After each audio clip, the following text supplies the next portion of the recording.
everybody, hello, welcome to Joystiq Streams. It is Wednesday, it is 4 p.m. Eastern Standard Time, and we are playing Bayonetta 2 because I don't know about you, but we need something effervescent in our lives. We need a game that is going to be refreshing, that is going to pique our senses. So we are playing the latest by Platinum Games on Nintendo's Wii U. My name is Anthony John Agnello. I'm Joystiq's community manager. I will be playing Bayonetta today. And with me today is Susan Art, Joystiq managing editor. Hello, Susan. Hello, Antoine. And we also have Mr. Danny Cowan, Joystiq's contributing editor. Hello, Danny. Hey, I hear this game's joyful. Give me that joy. This game, oh my god, it just makes me so happy. Everything about it makes me so happy. So as you guys may have seen the post that we put up earlier today to let everybody know, going to joystiq.com. That's joystiq.com. If anybody is viewing and does not visit already, the post announcing the stream, I describe what happens in the prologue that we're going to be seeing in a second. And it involves a hair witch going Christmas shopping with a morbidly obese Joe Pesci caricature, and then riding a giant fighter plane into the 59th Street Bridge of Manhattan. And like then you do. Turning all of her hair into a portal to hell and forcing a dragon inside of it. Now, if what I just said is the kind of thing that makes you say, that's insane, in gibberish, and the rantings of a mescaline addict living in the middle of the desert, accurate. But if you say, that would make me really happy, that would make me smile for days, then this is the joyful game for you. I have, in the past week, gone through an experience that Susan shared, wherein I played a game made by a creator I love, and it broke me. It was a game that broke my heart, and it was trying to play. Susan, can you name that game? That would be Evil Within. There, Anthony. I don't think it's within anymore. I think the evil is out in the world. I think the evil is with everybody. And that game, yeah, the Evil Within. If you are watching, is a horror game by Shinji Mikami, and it's a little bit of a heartbreaker. And I was having one of those moments where I was like, oh my god, all these games that were coming out this fall that I was so excited about, are they just going to be woefully disappointing? Bayonetta is the least disappointing thing in the world. So I need to touch on a few things in chat. One, something Mimic. I'm waiting for Bayonetta to appear in Mario Kart 8, riding a witch mech bike. Yes. Yes, forever. Yes. On board for that. Yes. Foben, is it odd that I get a Piano 3 vibe from Bayonetta? No. Nope. She has exactly the kind of agency that Vanessa Schneider does, who is, in a skin-tight outfit and is super hot, super sexy, but it's not about that. She's just doing her thing. And if you happen to like her butt, then great, she's okay with that, but she doesn't really care a whole lot. And also, our editor-in-chief, Ludwig Kitzman, is making a lot of really great points about Bayonetta's sexuality, in that, yeah, obviously she's very sexy, but she's, it's more nuanced than that, and she punishes people who try to make her an object. But if you don't pay attention to that sort of thing, and you just go, guns, then that can be seen as pandering. Yeah, and I think the funny thing is I think that Bayonetta is perceived by most people as it should be, which is it's satire. Yes. But it is not a satire. It's not satirical in the way that, oh man, I love her Christmas shopping outfit. Oh, it makes me so happy. You guys are gonna see in a second. It just. There's Joe Pesci. Oh my god. Can everybody hear the dialogue? I just want to make sure everybody can hear the dialogue. It's not satirical in the way of like a Barbarella, where it's like yeah, we're just gonna make fun of the things like the Ninja Gaiden sort of pandering that you were describing, Susan. I think I'll be perfectly honest, I'm not totally sure what Bayonetta is satirizing anymore. I think I don't think is it satire if it's kind of nod and a wink? Oh yeah, because like, that's what it is. Or is it farce?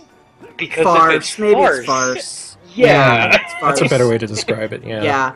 Also, I desperately want to cosplay this outfit because it is glorious. All right, so that I'm outfit not... rules. Yeah. Right? It's just everything that's happening. It's got a real Cruella de Vil vibe to it. It totally does. Yeah. That hat is everything. I just love it. Mm-hmm. Yeah, but it's one thing. As a female gamer and game journalist, I get a lot of people who just assume that I'm going to hate Bayonetta. Sorry, no, don't. Love her. I love everything about her. I think she's awesome.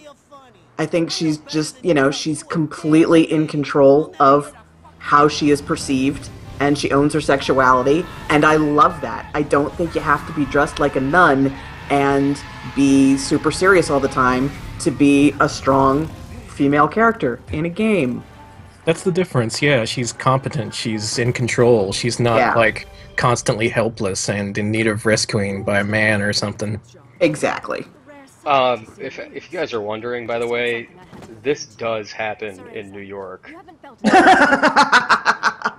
Joe Pesci getting his nuts crushed by a motorcycle? Every day. There are women in Midtown walking around with legs that are the length of 2 legs. Yeah. I love that about Bayonetta's character design too. Like, it's so hypersexual. Like, she doesn't look human.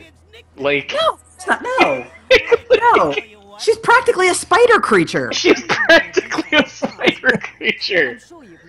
Oh, God.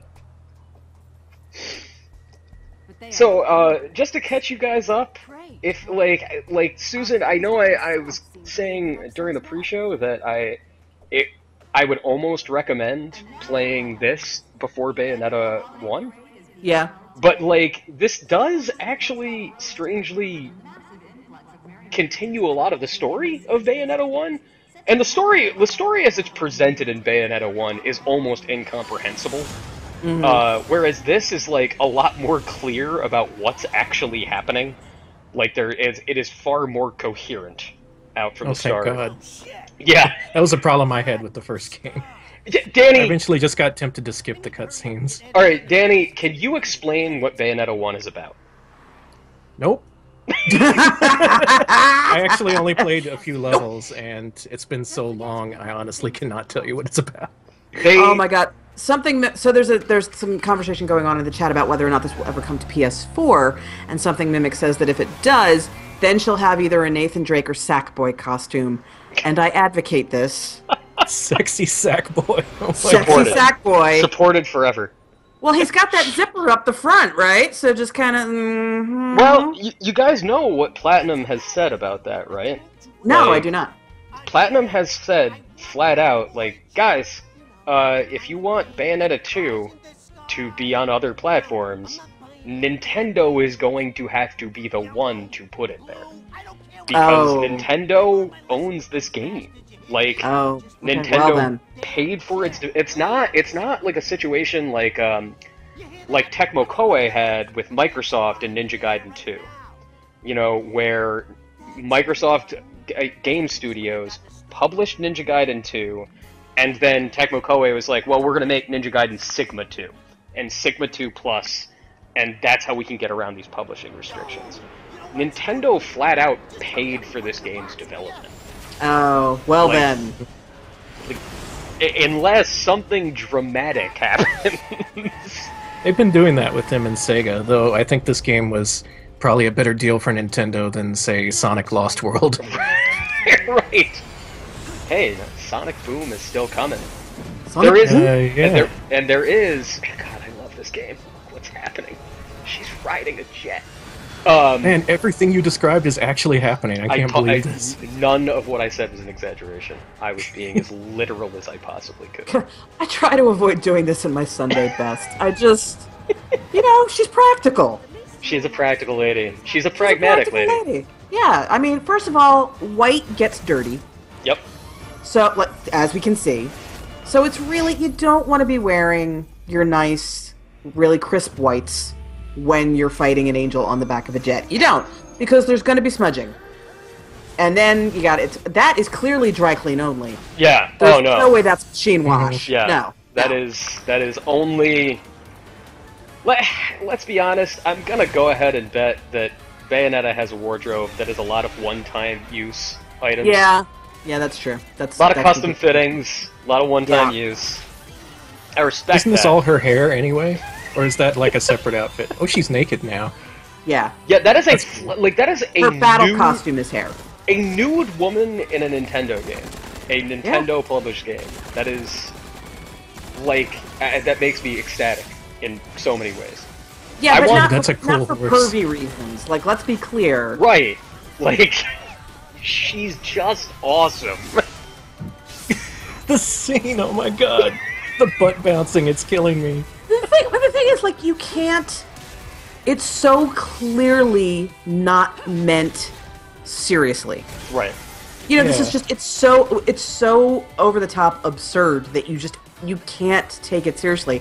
And while you will see a scene like that in other games, and it will be straight up 100%, look at this really nice butt and, you know, get a little stiffy over it.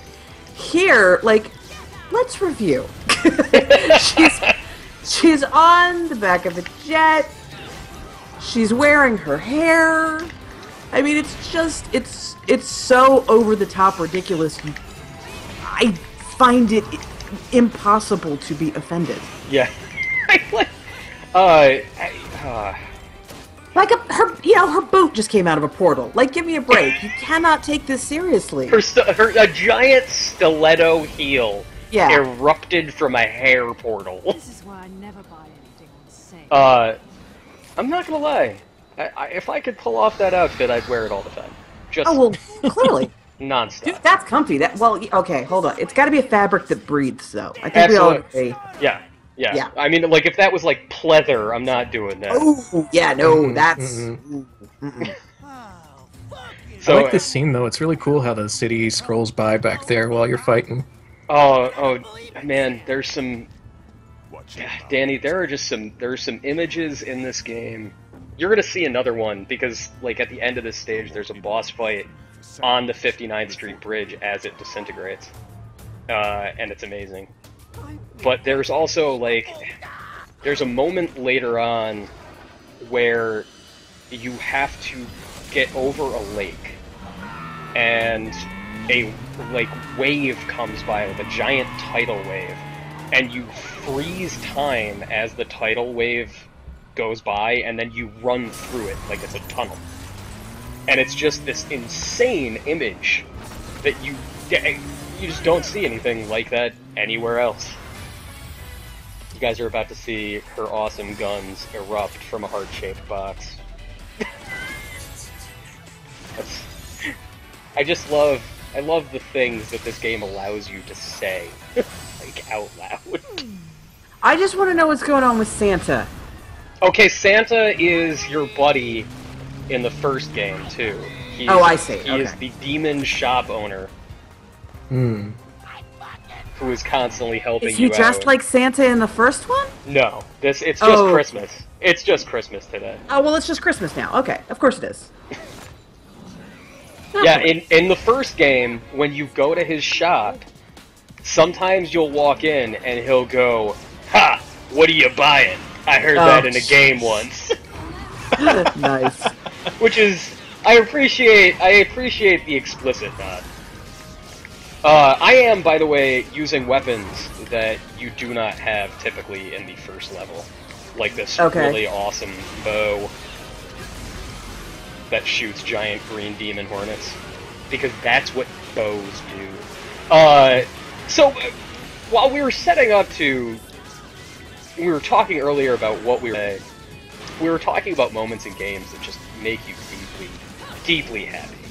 Like, the opposite of that frustrating throw the controller, I'm done with this moment. The scenes where you see something and you think, dear God, that's why I play games. Like, that is it.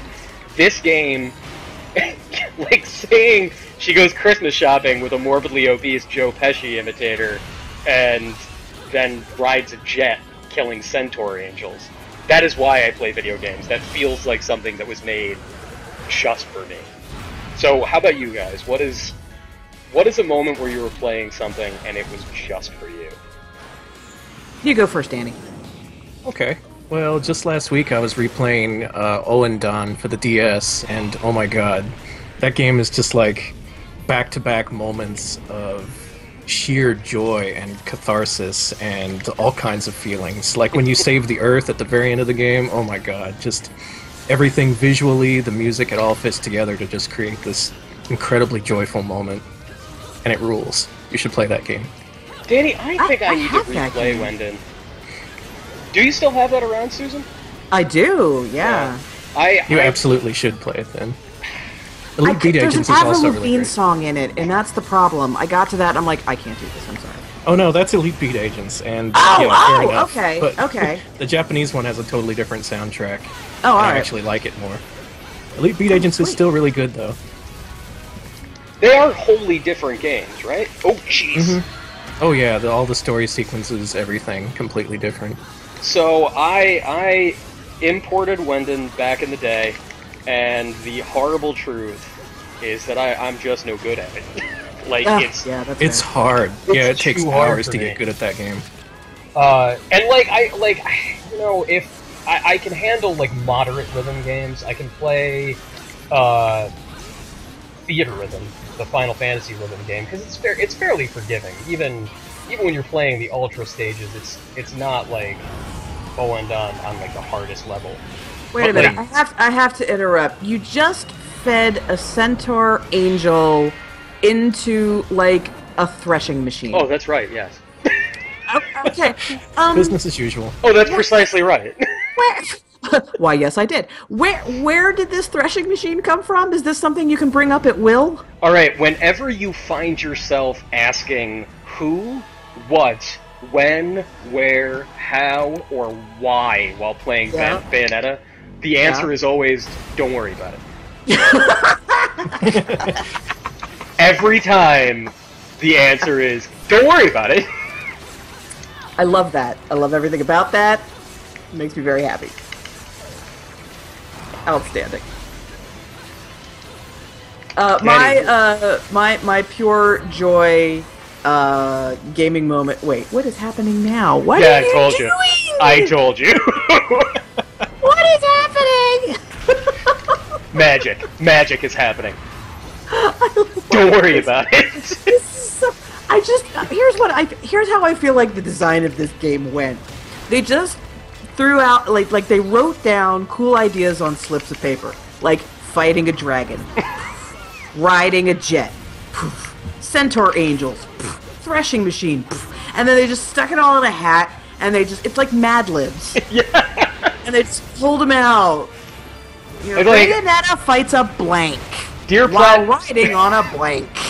Members of Platinum Games all wrote down what they would do if they could do anything in the world right now, and the first thing that got pulled out of the hat was, I would get a sword, take off all my clothes, and then ride on top of a train in the middle of New York, fighting a dragon. Okay, but I think we've all had that thought. Yeah, really. Everybody wants that. And I think that was the moment that, like, I'm sure that, like, somebody at Nintendo was like, we can't tell our shareholders that is the game we're making. And, like, maybe it was like that commercial for Madden this past year with Kevin Hart and so funny. The Lesser Franco. Like, maybe Shigeru Miyamoto, like, this time was just like, let it burn. One of the things I am really enjoying about what I'm seeing in this game so far is the scale. Oh yeah, yeah. I love love Japanese design when, you know, the big boss enemy is just freaking huge. Yeah. I love that. Few games get that right, or even really attempt it. Like, I can think of Earth Defense Force and Sin and Punishment did something similar, where you're just fighting gigantic scaled bosses against an entire cityscape. Oh man, Light Sin and and Returns Punishment. does scale pretty well, but it's in but it's always in an arena type situation. So the thing you're fighting will be massive, but it's not set against like a cityscape or anything like that for comparison. Just a try. So Susan, your moment of joy. Yeah. Oh, my moment of joy. So my moment of joy, and I was reminded of this today because I went through some of my back games to pull out some of my survival horror games. I saw We Love Katamari, which is a fantastic game. It's a wonderful, wonderful, wonderful game. And just the premise of the whole Katamari series is awesome. Like, that's just, as a starting point, that is just happiness right there. Your dad got drunk.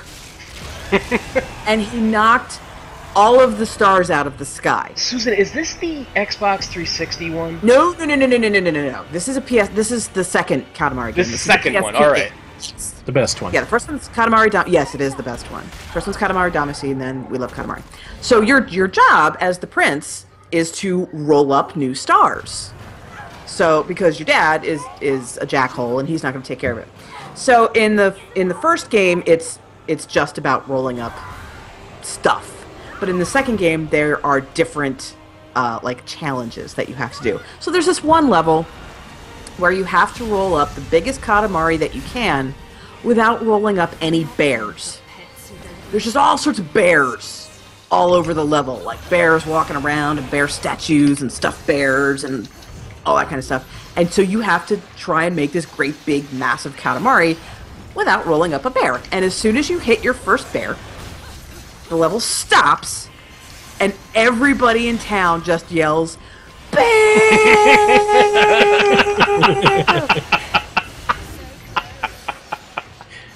And I just I love it. It's great when you can finally get a huge bear in that level. Otherwise, you like end up running over a tiny statue or a dude dressed as a bear. Yes.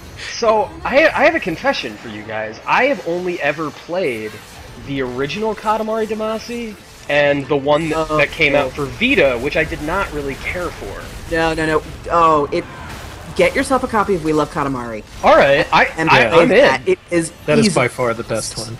Yeah. Yeah. All Don't right. play the PSP one, and yeah, the Vita one isn't that great, but We Love Katamari, absolutely the best. God, the Vita one is just disappointing. I gotta admit. It's sitting on It my really desk is. as we speak. I'm looking at the cartridge. I've never played it. It's right in front of me. Well, there's like a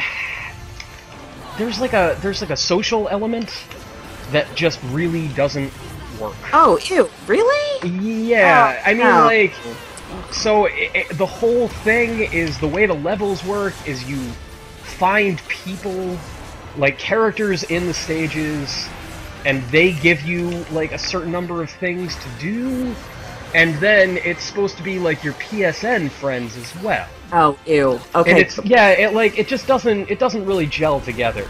I love the original. Then We Love Katamari. All right, yeah, Mhm. I'm in. I love I've been this dragon. This dragon is everything. It'd be great. He's awesome. Like this is the Fight thing. When great. you fight a dragon, it should be this big.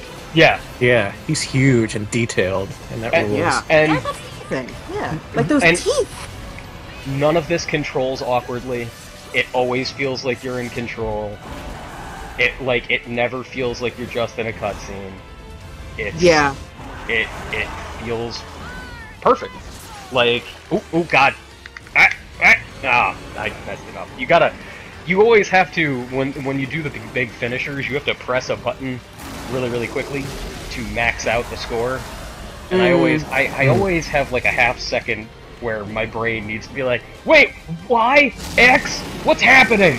Yep. Why can't all the buttons on every controller have the same markings? Those moments when you just immediately spontaneously forget 30 years of experience. Yes, exactly. Yes. Or when you're like, okay, which console am I playing? Which button is which? Exactly. Which is X? Start pressing the 2 button. Damn it, this isn't TurboGrafx 16. Hit the run button. This isn't the Wonder Swan. What? Yeah, hit up on the right D-pad. Damn it, I was playing Wonder Swan again. Option 1, not option 2. Which system even is that? I think that's the Lynx.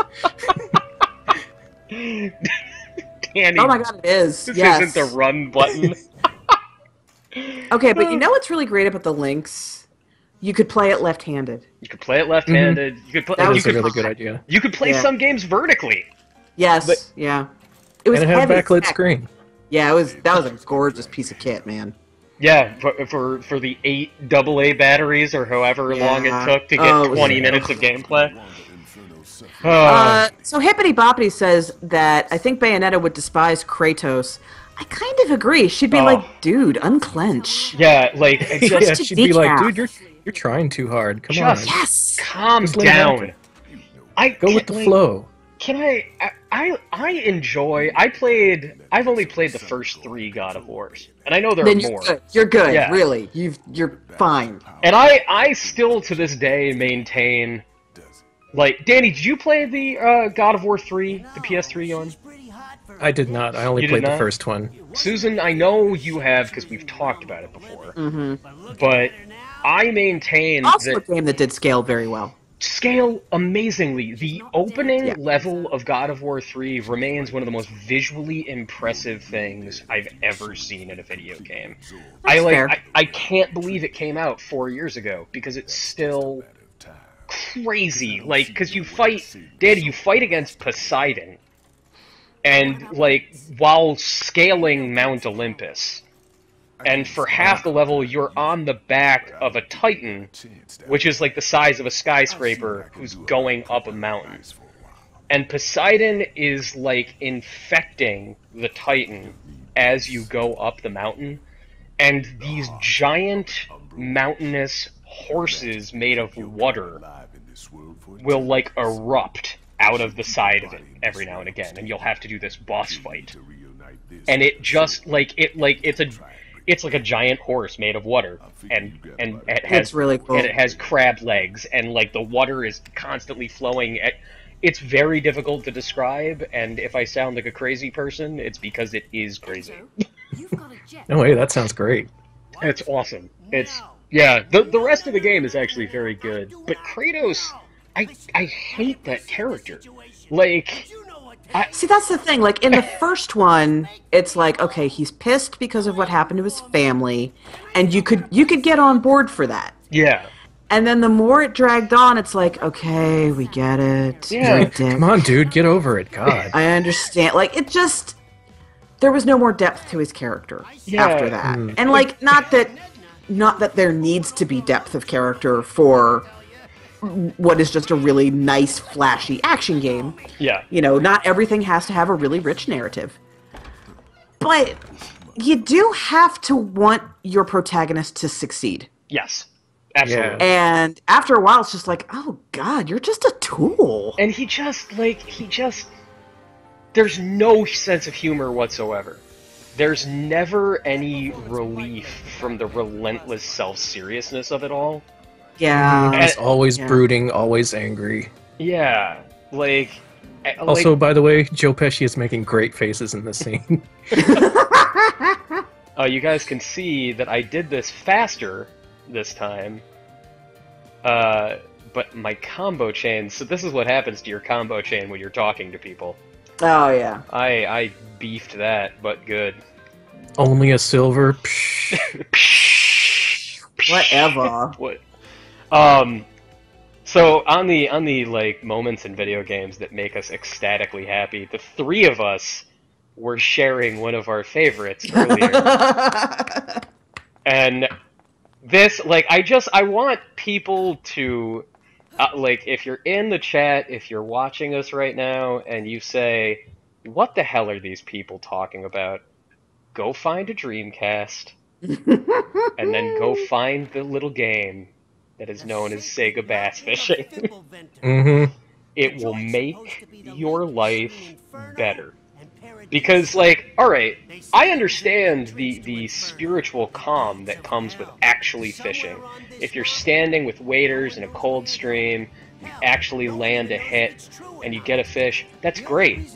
You can have this wonderful moment that is just, you're there, you are in nature, and everything is perfect. But does anybody yell, "Fish!" when you do it? Because wouldn't it be it's better? huge! Small one. Small one. Because those are things that happen in Sega Bass Fishing. Those are things that happen in Sega Bass Fishing, and it's pure. It's just... I love, unabashedly, unashamedly love Sega Bass Fishing and Sega Marine Fishing. Love them. I've never played Sega marine fishing. is Oh even my more god, marine ridiculous. fishing is better! It's You're better. catching Okay, fish like bigger than your dude. yeah, that's true. But then, so here's what's awesome about Sega Marine Fishing, which I call Sega Marlin Fishing because there's a marlin on the cover of it. Everything you catch goes into a, well, one of everything you catch, I should say, goes into a huge aquarium that you can then get into a little miniature submarine and go through. So you can like just tool around in this giant aquarium and be like, "Hey turtle, what's up? Oh hey Mr. Shark, how's it going?" And they're just swimming around and they're doing their thing. It's awesome. I'm playing it. As soon as we're done here, I'm gonna go on eBay. Actually, wait, Danny, is Sega Marine Fishing rare? No, not at all. Yeah, I just bought a copy like a few weeks ago. It's like under $10. That was how I got my copy of Sega Bass Fishing finally.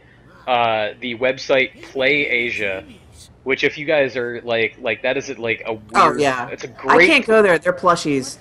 Yeah, you end up spending way too much money. Play Asia's great because like every now and again they'll have like a sale, but like you'll be able to get like Dreamcast VMUs for $5. Like, and this was just a couple of years ago because I never played it back in the day. Oh my gosh, yeah. And it was $1. It was like $1 for a shrink-wrapped copy of Sega Bass Fishing, and I was like, I would be a fool not to. Good choice, good choice. You should also get the fishing rod controller at some point, if you don't have one already.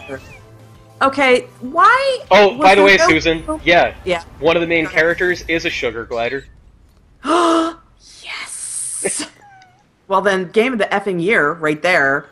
By the way, just so you know. FYI. I don't know if the stream my has God. caught up to him. On my way. Yep, there he is with his little bracelets Aw. and his little necklace, and they are friends. And oh my And god, that's a chance to show her butt. yeah. Nothing but butt. So this is a little like part of the game where you can just sort of explore around, which is another thing that Bayonetta does really, really well. Is There's like, exploration. yeah. It's not. But I mean, like it's light, you know, like it Okay. gives you an appropriate Wait, little section wait. of downtime. Wait. Are you a cat now? Oh yeah, yeah, you can just turn into a panther at will. I was not aware of this. Why did That's you not lead with that? Look, That's this really is how great. this goes. Hey, Susan, there's a game in which you can become a panther at will, and your best friend is a sugar glider. See, I didn't want to ruin the surprise. Because if ever there was a surprise that should not be ruined for Susan Arendt, it is.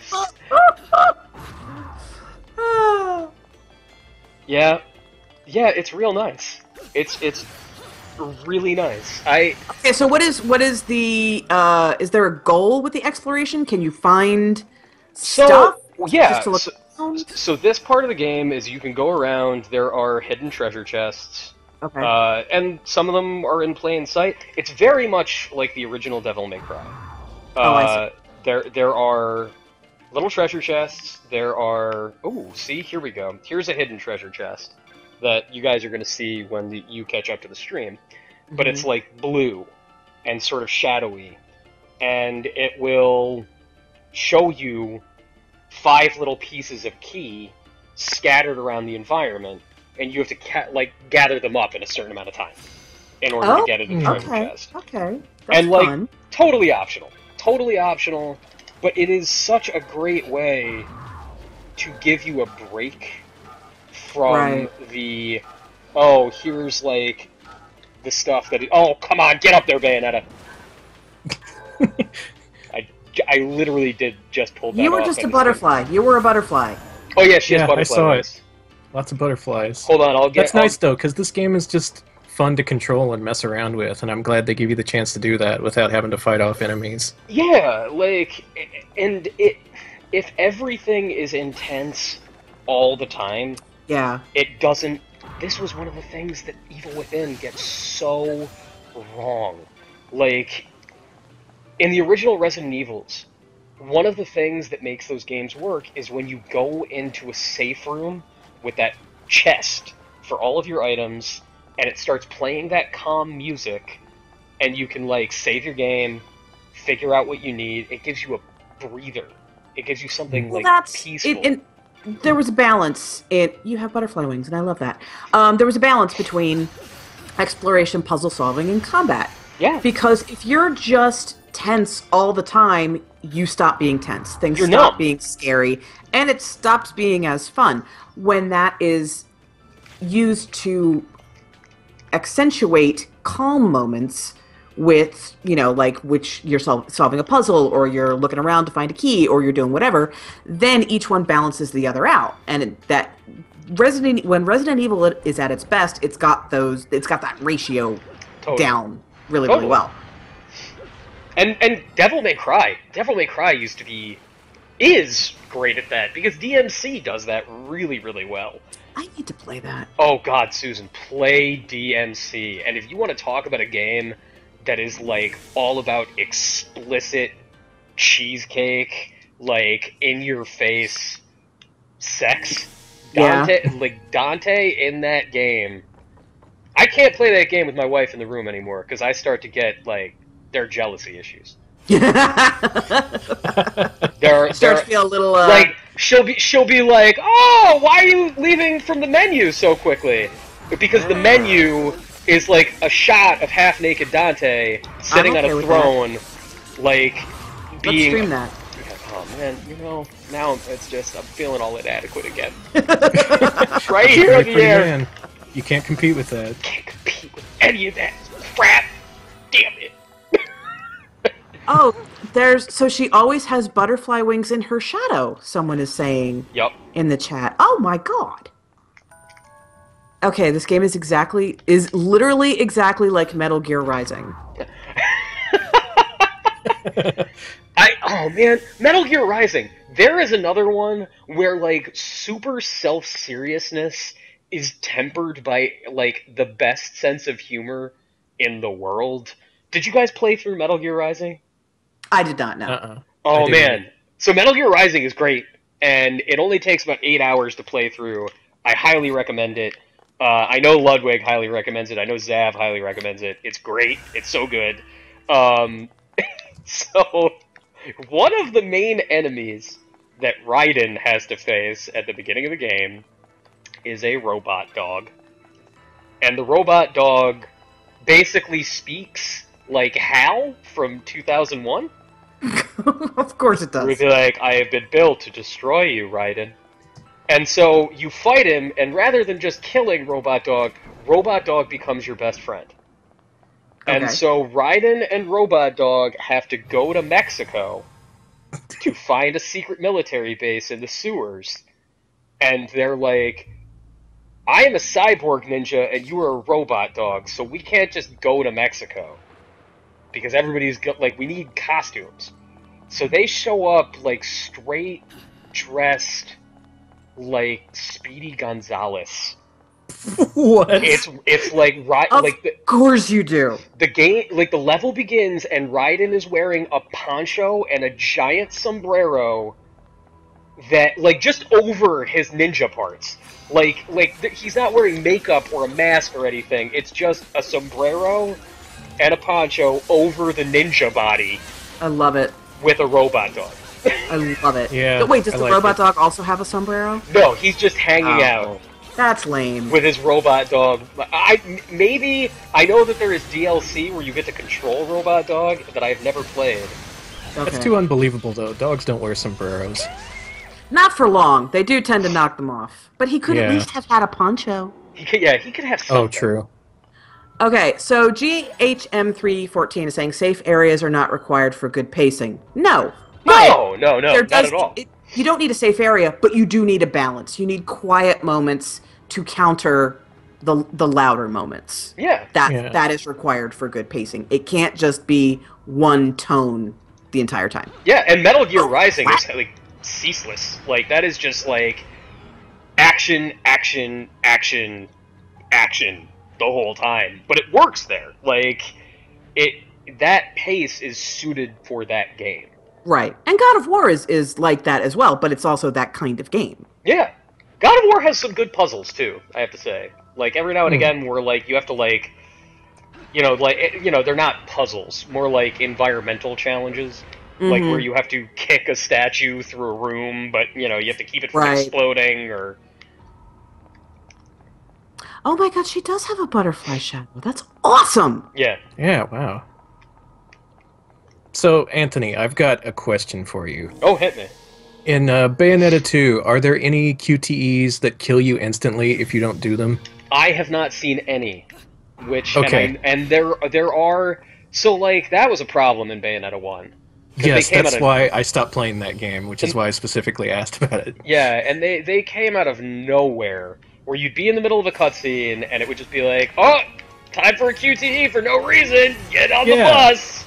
That really irritated me, like I couldn't enjoy the cutscenes at all, because I was always on edge, waiting for something to happen. Yeah. And the part where I stopped, like, I failed a QTE, and then the next time I was ready for it, but I think it showed a different button, so I wasn't ready for it, so I failed it again. And then I beat the boss, and it gave me like the lowest rank possible, so I couldn't get any health restoring items for the next level. And I just decided, nope, that's not cool, game. Come on, man. That's infuriating. I will say something that is good about Bayonetta 1 is, and like Bayonetta 1's a long game, like 20 plus hours long. And if you get to the back half of it, luckily it stops doing that. It's almost like halfway through the development they were like, hey guys, maybe we should stop with these QTEs. Like, okay, sure. I like that you just got a mega purple magic lollipop. Yep. Like everything about this game is insouciant. I love it. Here's something else that I wanted to point out about her overt sexuality in this game. It's okay. Like, I feel like people think that you either have to love it or hate it. Like, it's totally okay if you don't care for it. Yeah. And it makes you uncomfortable. Like, that's you're not wrong. You're not overly sensitive. You're not a prude. Like, you're not a prude if it makes you feel a little weird. Like, that's totally okay. You're also totally okay if it doesn't bother you. Like, so, yeah. You know what I mean?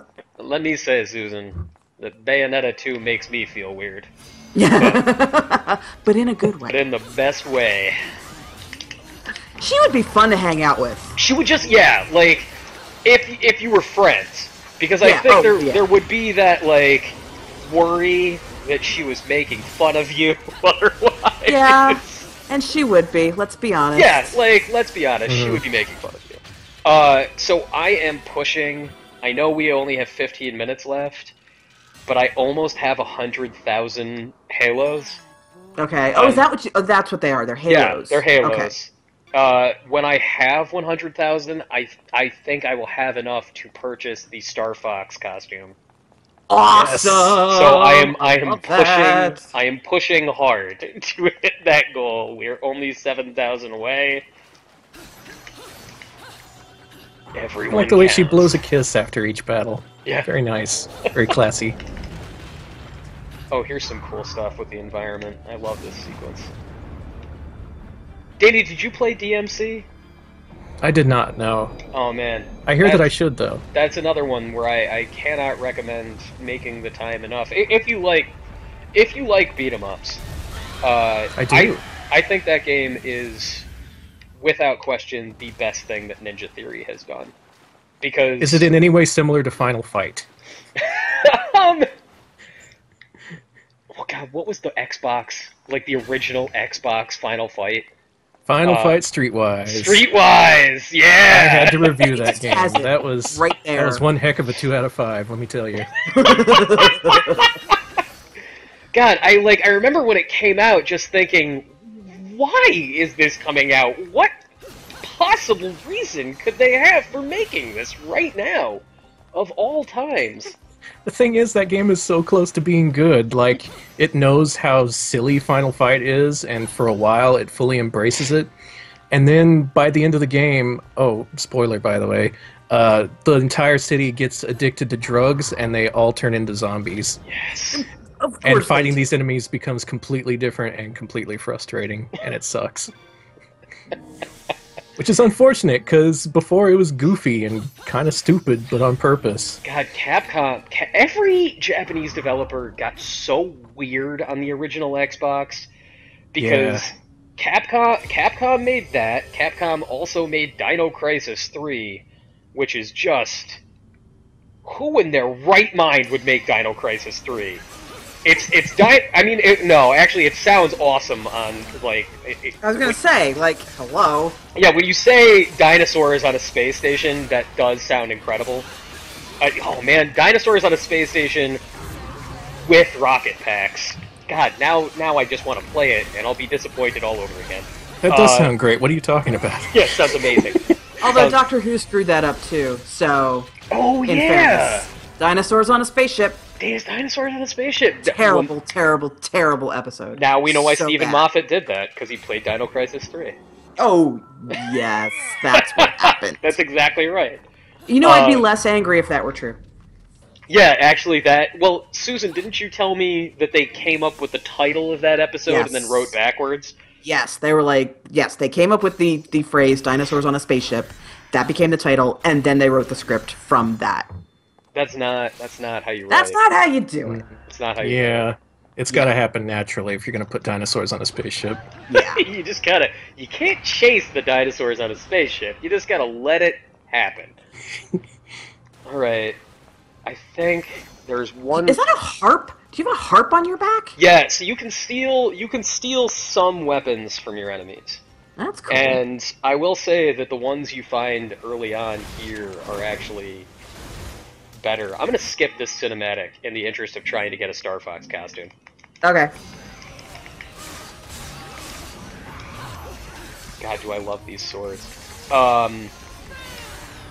Speaking of Japanese developers getting super weird on the original Xbox, Breakdown, which I know you're I love a that fan game. of, Susan. I have that game. So Ludwig and I both weird. enjoy that game. Meanwhile, Namco losing their freaking minds. Yes, that is Bayonetta whipping a centaur with a cat o' nine tails, and then shoving it into a cage where it is just crushed. Yeah, Because, you know. because like Yep. you do. Here's the thing. Here's another reason why this game makes me happy. Because we have so many games where, okay, you have 7 different kinds of guns, and Right. you shoot things, right? Like, and those games can be extremely satisfying. I am not down on shooters. I enjoy shooters. You know, put it in a sci-fi realm, and you get, you know, you're shooting him with plasma, you're shooting him with needles, like, whatever. And I appreciate that. But you can only, or at least people do only choose to go so many different directions Yes. with that. This, like, I'm gonna whip you with a cat of nine tails and shove you in a cage, and Right. then I'm gonna ride a dragon, and my shoe's gonna come out a portal. And it's just, like, so wildly creative. Like, all of these bizarre ideas. And that you all just, of them are served equally. Like, yeah, yeah. alright guys, I got it. I got 100,000 Halos. Star Fox time. It's Star Fox time! I can't wait to see this. I am so excited about this! Oh, something Mimic. What was that GunCon game with ninjas and wooden guns? Ah. Oh, what was that? Was it Ninja Assault? Yeah, God, it was I one of want to those say weird Oh my time God, I crisis. had gun cons. I forgot they existed. They were there was also awesome. Vampire Knight. Vampire Yeah, The Knight! ninja game, but with vampires. No, that was good. Was it really? Yes, it was. And Well, Elemental okay. Gearbolt. Here we go. Here we go. Super Mirror 64. Give it to me. Bye. Oh, alright, so... Alright, yeah. I gotta sprinkle some magic powder on a chicken. That is a thing that was just said in this game. Yep. Alright, I got it. Can I do this? I wonder if I can't... Can I change costume mid-stage? I don't know how these work. I haven't done this yet. Oh, wow, okay. Gosh, I hope you can.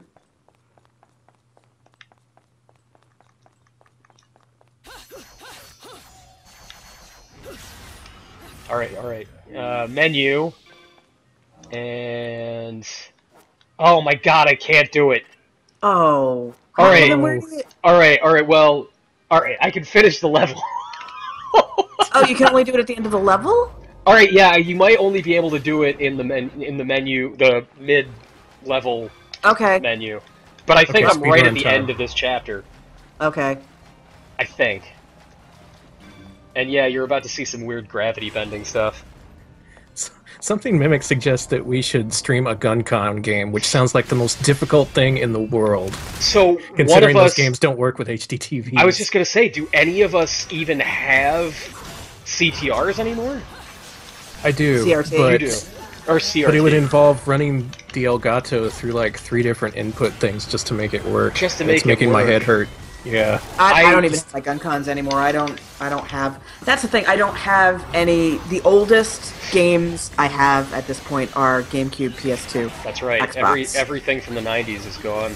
Yep, I lost everything. So. Oh, I'm so sorry, Susan. And, That's you know, awful. It's... Once your collection gets to be a certain size... Yeah, like, a little You have to pruning st- is not a bad thing. Yeah, you have to start making some hard choices. I am an obsessive pruner. Like, I have a pretty... Alright, guys, this angel's head is in his sword, and look at him hop. You'll see it for a second, and he tries to hop back to his body. It's very disturbing. Yeah, I obsessively prune my library. I treat it like a bonsai tree. Like, I don't want it to ever get too big. Right. That's fair. Just in the interest of keeping a clean house. No, it Says, is. Man, says, you know- says you know the me, man. though. Says the man with a copy of Busy Town for Sega Genesis. Hey, that game's important, alright? That's a landmark release. Oh god. But yeah, you know me. I've got Genesis and Master System games, and starting to collect those recently. They're beginning to take over. I need to do some pruning here soon. Danny, are there any, like, what's the rarest thing in your library? Like, what's like the holy grail? Let's see. I got a couple of cool things for Saturn. I got a copy of Magic Knight Rare Earth, Nice. and Oh, also nice, yeah. some rare imports like Hyper Duel, which is just an average Ooh. game, but it's worth a stupid amount of money. It's always silly when that happens. Like Yeah. things that are just okay, but they're wildly expensive. Like, hey, I spent half my paycheck on this. It's all right. This game's okay. Danny, I don't know if I've ever told you this. I know I've told Susan this, but the like worst I've ever had to like explain a gaming purchase to my wife was last year. She comes home and she's like, "This envelope is in the mail for you," and I was like, "Oh boy!" And all it is in the inside was a plastic Saturn case and the paper insert for the back of the case for Burning Rangers. And she was Ooh. like, "What the hell is that?" I guess you needed that to complete your set. And I was like, "Well, honey, I had the disc and Yeah. the manual." This was worth $50. Now it's worth $150. And she was like, "What is wrong with you?" I was like, No. Now we can get, like, one day when we need to send our kid to college, we can sell this copy of Burning Rangers and get like $300 for it. She's like, you're not gonna sell that. And I was like, That's the thing, yeah. I've been That's found the out. problem. You have to be realistic. I've been You have to discovered. realize, am I really going to sell this thing, or am I just No. going to hang on to it like some kind of hoarder? With some kind you of... know- Probably going to hang on to it. You know what? I lied. My oldest stuff isn't GameCube and stuff, Oh. but because I still have my Super Nintendo and all my Super Nintendo games, Thank God. Good including choice. a complete in-box Earthbound with the guide and the scratch and sniff Oh my god. sheet. Oh. Yeah, hold on to that. That'll be worth Yeah. a few million in a few years. that is not without value. God, that game, and like, this is a nerd collecting thing. That game went from being like $20 to $1 billion overnight. I'm gonna look that one up. I Like, got there- my complete copy off One Ads back in the day for $15. yeah, it was nothing for the Yeah. longest time, and Nobody wanted Earthbound, but now everyone Yeah. wants Earthbound. Oh my god, just the cartridge is selling for $170. oh yeah, It's it's been ridiculous. Yeah. Just the cartridge. It's bananas. Complete, it's around 500, I believe. It is. Oh Maybe my even god! more. Yes, complete. It is $500. Oh Yeah, my God. I've Chapter. been looking well- for another copy, but good God, no way. Gosh, I guess I'll just hang on to that. The guide with the scratch and sniff, by itself, $57. Wow. Oh my God. So yeah, there you go. There's my retirement fund, right there. All right, guys. I'm gonna make a promise to you right now. We are Okay. not stopping until Star Fox. Yeah, Okay. no I sleep can till agree Star with that. Fox. No. No sleep Sleep till. Star Fox! Till Slippy. Oh wait. Oh my God. Oh, now I want to. suck! Oh my God. How do you get all the way? Oh wow. Okay. Susan, I want a Beastie Boys. I want a Beastie Boys Star Fox mashup so bad now.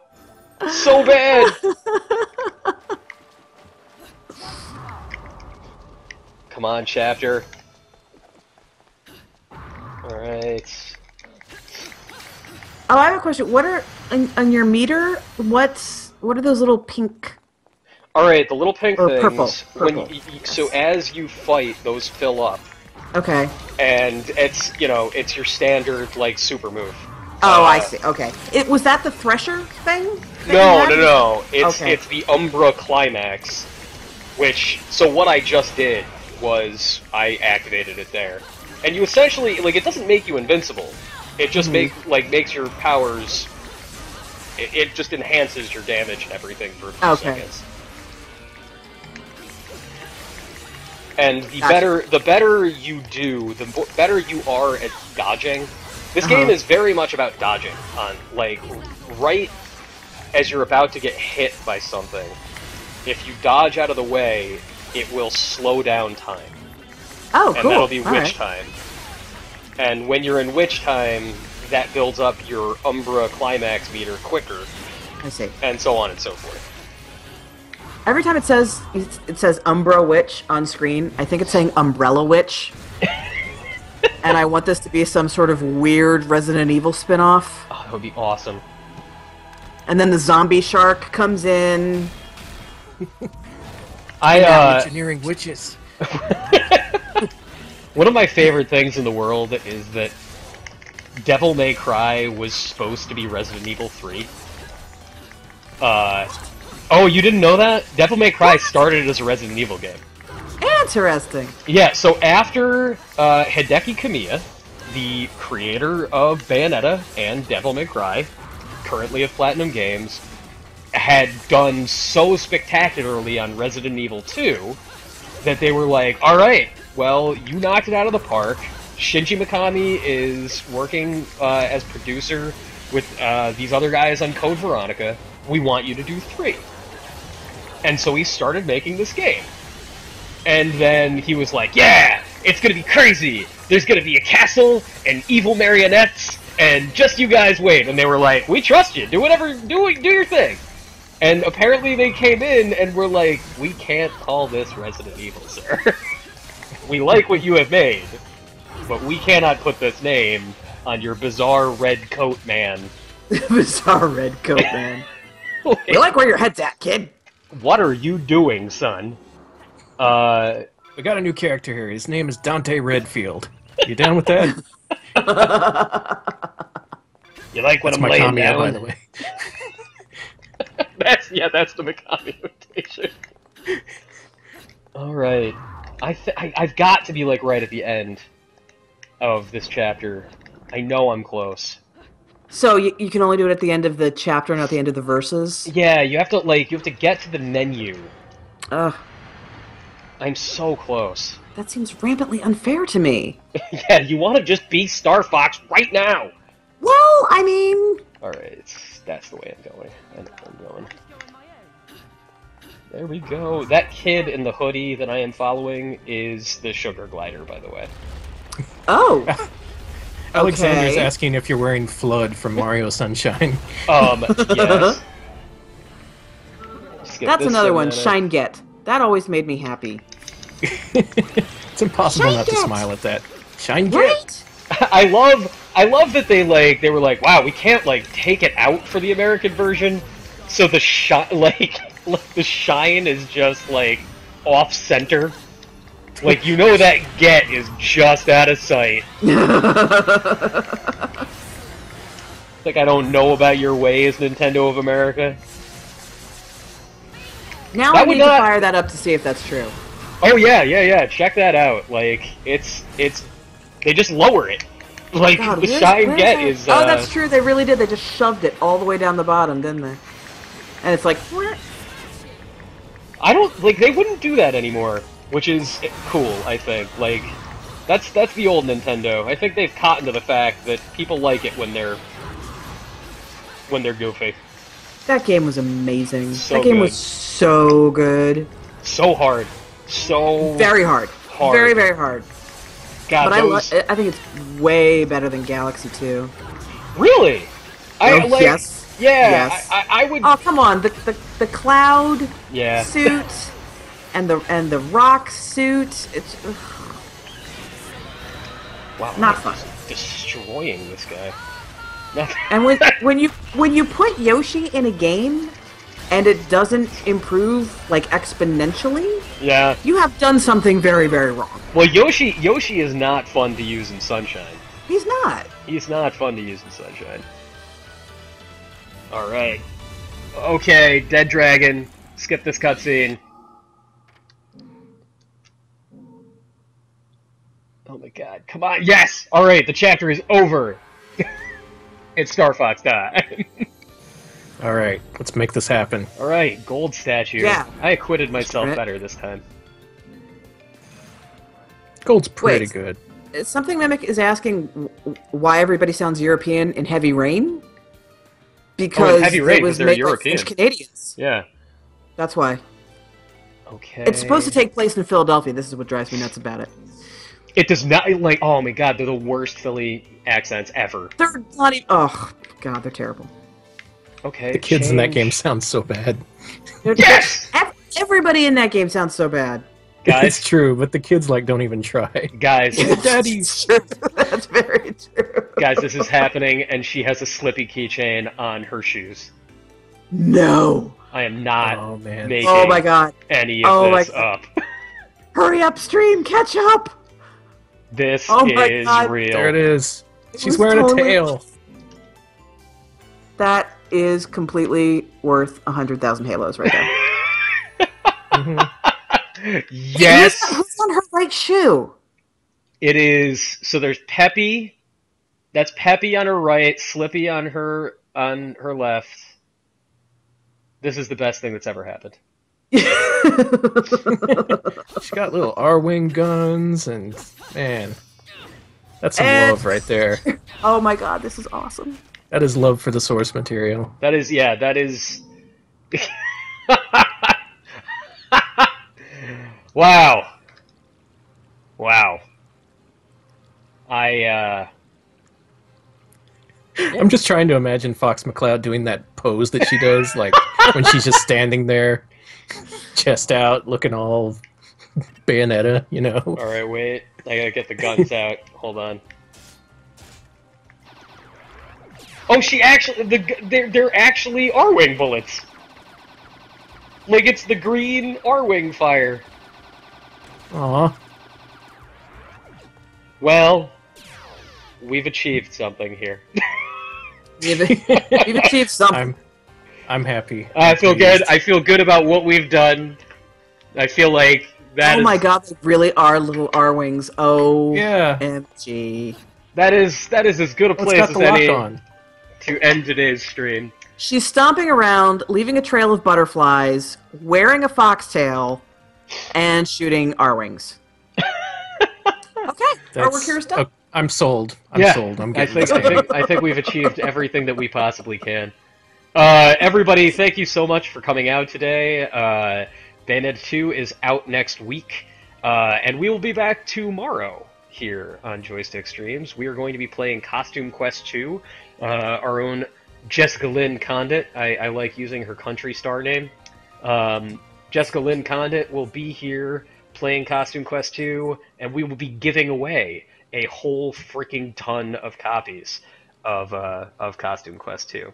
So get psyched about that. That'll be at 4 p.m. Eastern Standard Time tomorrow. Follow us on Twitter, Facebook, and Google+. Just search for Joystiq with a Q, Joystiq. And you'll find out about our other streams, which are coming up next week. We're doing all horror all the freaking time, starting next week and going into the week of Halloween. We are starting with the PlayStation 3 Slender Man game that just came out. We're going to be giving away a whole hell of a lot of copies of that as well. So, follow us. Go to joystiq.com. Check out Susan's review of The Evil Within. It's very honest. We also have a review of a really interesting looking game called Chariot that just went up today. We have a really cool feature on Devolver Digital, who published some really cool stuff. Anyway, that is it for us. Thank you for joining me, Danny. Thank you for joining me, Susan. Thank you. Problem. This was fun. Awesome. Yeah, and I heartily encourage people to play Bayonetta 2. We'll see you next time, everybody. Bye-bye. Bye, everybody. Thanks for coming. Bye.